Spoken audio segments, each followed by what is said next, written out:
Hello, ഇന്നൊരു താറാവ് കറിയാണ് കേട്ടോ വയ്ക്കുന്നത്. തേങ്ങാപ്പാലൊക്കെ ഒഴിച്ച് നല്ലൊരു കറിയാണ്.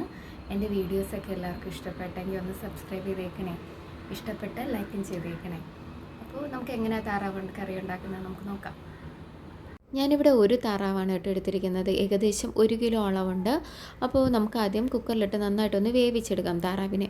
ഞാൻ നന്നായിട്ട് കഴുകി സ്കിന്നൊക്കെ കളഞ്ഞു. കുക്കറിലോട്ടിട്ടു. അതിലേക്ക് ഒരു സവാള അരിഞ്ഞതും 1 ടീസ്പൂൺ ഇഞ്ചി വെളുത്തുള്ളി പേസ്റ്റ്, 1/4 ടീസ്പൂൺ മഞ്ഞൾപ്പൊടി, 1 ടീസ്പൂൺ കുരുമുളക് പൊടി. നമ്മളിവിടെ കുരുമുളക് പൊടിയും പച്ചമുളക് മാത്രമേ എരിവിന് ചേർക്കുന്നുള്ളൂ, മുളക് പൊടി ചേർക്കുന്നില്ല.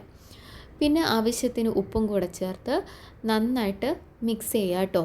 എന്നിട്ട് അതിനെ നമുക്ക് കുക്കറിലോട്ടിട്ട് ഒരു 3-4 വിസിൽ വരെ നമുക്ക് വേവിച്ചെടുക്കാം.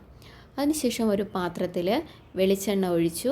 അതിലേക്ക് 4-5 ഗ്രാമ്പു ചേർക്കാം, 1 ടീസ്പൂൺ പെരിഞ്ജീരകം, പിന്നെ കറിവേപ്പില, അതിനുശേഷം അരിഞ്ഞു വച്ചിരിക്കുന്ന ചെറിയ ഉള്ളി, കൊച്ചുള്ളി നമുക്ക് ചേർക്കാം. പിന്നെ 1.5 സവാളയാണ് ഞാനിവിടെ ഇട്ടേക്കുന്നത്. അതിനും കൂടെ ചേർത്ത് നമുക്ക് നന്നായിട്ടൊന്ന് വഴറ്റാം കേട്ടോ. അതിനുശേഷം നമുക്ക് എരിവിനനുസരിച്ചുള്ള പച്ചമുളക് ഇടാം. ഇപ്പോൾ ഞാനിവിടെ 3 പച്ചമുളക് എടുത്തിരിക്കുന്നത്, എരിവിനനുസരിച്ച് ഓരോരുത്തർക്ക് ചേർക്കാം. അതിനുശേഷം 1 ടീസ്പൂൺ ഇഞ്ചി വെളുത്തുള്ളി പേസ്റ്റും കൂടെ ചേർക്കാം.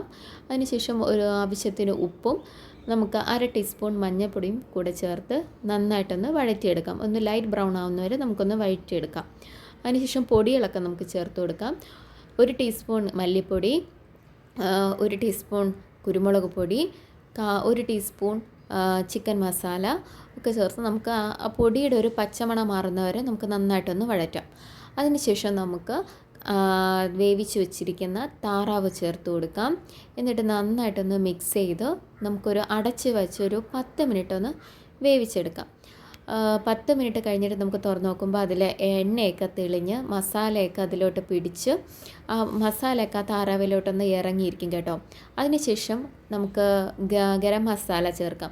ഒരു 1/2 ടീസ്പൂൺ ഗരം മസാല എണ്ണയാണ് ഞാൻ ചേർത്തിരിക്കുന്നത്. അതിനുശേഷം നന്നായിട്ടൊന്ന് മിക്സ് ചെയ്യുക.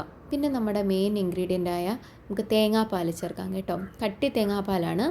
അതും കൂടെ ചേർത്ത് നന്നായിട്ട് മിക്സ് ചെയ്തിട്ട് ഒന്ന് അടച്ചു വെക്കാം. ഒരു ലോ ഫ്ലെയിമിൽ ഒരു 10 മിനിറ്റ് അങ്ങനെ തന്നെ ഇരിക്കട്ടെ. അതിനുശേഷം തുറന്ന് നോക്കുമ്പോൾ നമ്മുടെ കറിയൊക്കെ വറ്റി കുറുകി മസാലയും എല്ലാം പിടിച്ച് നമ്മളെ താറാവ് കറി റെഡി ആയിട്ടുണ്ട്. നല്ല ടേസ്റ്റാണ്. അപ്പത്തിൻ്റെ കൂടെയും ഇടിയപ്പത്തിൻ്റെ കൂടെയൊക്കെ നല്ല ടേസ്റ്റാണ്. ചോറിൻ്റെ കൂടെ നല്ല ടേസ്റ്റാണ്. അപ്പോൾ എല്ലാവരും ഒന്ന് ട്രൈ ചെയ്ത് നോക്കുക. ട്രൈ ചെയ്തിട്ട് ഫീഡ്ബാക്ക് അറിയിക്കാം. ചാനൽ ഇഷ്ടപ്പെട്ടാൽ സബ്സ്ക്രൈബ് ചെയ്യുക. അപ്പോൾ താങ്ക് യു.